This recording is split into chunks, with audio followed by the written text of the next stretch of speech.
confirmation of Saudi Arabia as the sole bidder to be host nation of the 2034 FIFA World Cup has been met with controversy and outrage among the international community, with human rights being a focal point.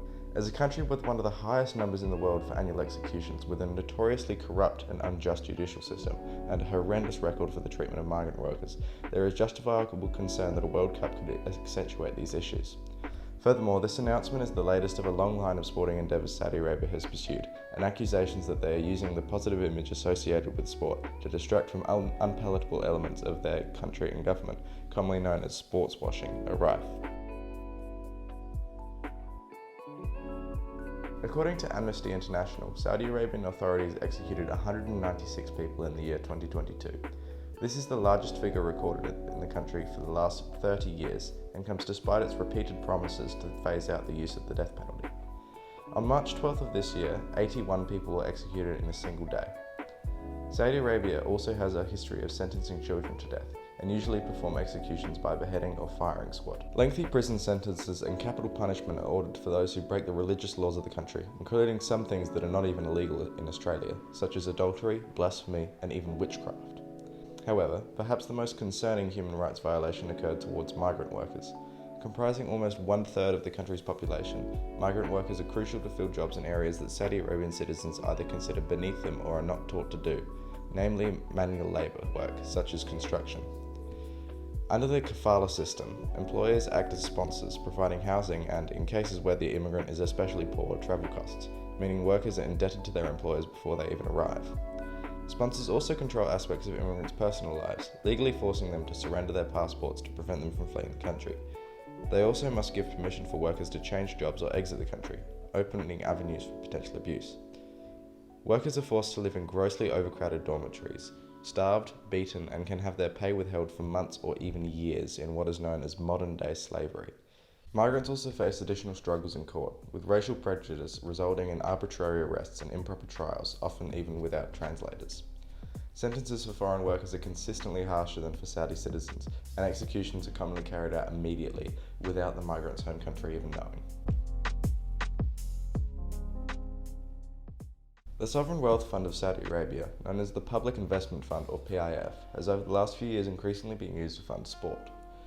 In 2019, Saudi Arabia bought Newcastle United and became easily the richest Premier League club owner, holding 82% of the entire league's wealth.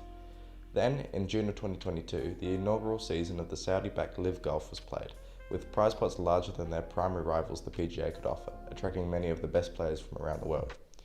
However, more recently, Saudi Arabia has pivoted its focus to football.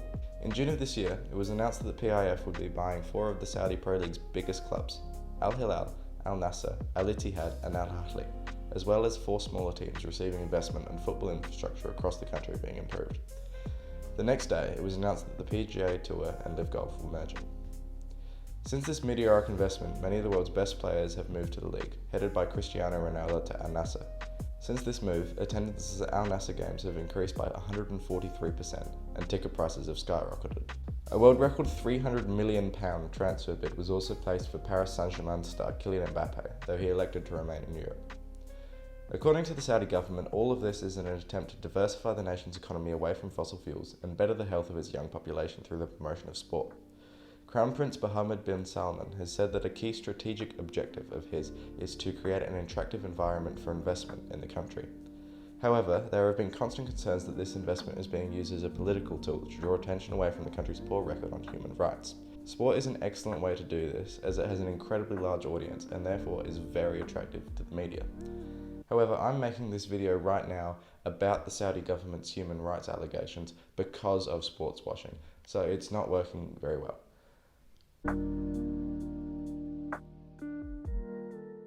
This all culminated in Saudi Arabia's uncontested 2034 FIFA World Cup bid.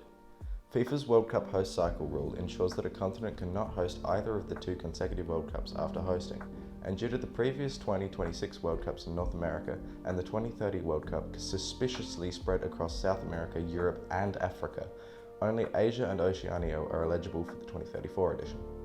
After Australia dropped out of the bid, Saudi Arabia were left as the sole contenders, and their hosting status is all but confirmed. It is also worth mentioning that there have previously been confirmed bribes given to FIFA officials deciding the locations of the 2018 and 2022 World Cups in Russia and Qatar, respectively. Though FIFA does have regulations as to the human rights records of World Cup hosts, human rights organisations are concerned that the lack of an opposing bidder will weaken these demands. With the necessary rapid development of infrastructure that the World Cup brings, including the building of 14 world-class stadiums, Saudi Arabia would need a significant influx of migrant workers. With the oppressive kafala system and an already atrocious record on the rights of migrant workers in the Gulf state, there is very real concern that the problem might get much, much worse.